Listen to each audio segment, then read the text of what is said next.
ভাঙা কোনো কিছু থেকে নতুন কোনো কিছু বানানোর ব্যাপারটা কিন্তু সত্যিই দারুণ।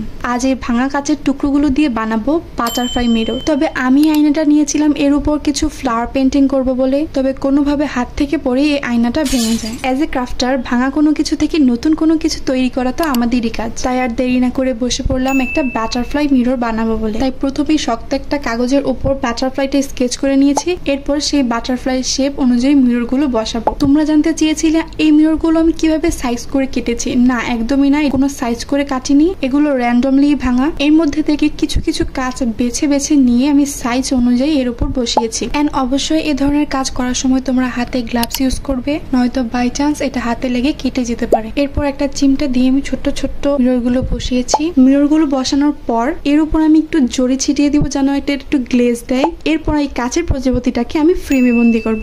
আর এই ফ্রেমটা হচ্ছে আমার একটা পুরনো ফটো ফ্রেম, সেটা খুলে এর মধ্যে এই বাটারফ্লাইটা বসিয়ে লাগিয়ে দিয়েছি। আর এই আমাদের ফ্রেমে বন্দি কাচের বাটারফ্লাইটা কমপ্লিট। কেমন লেগেছে তোমাদের কাছে অবশ্যই জানাবে।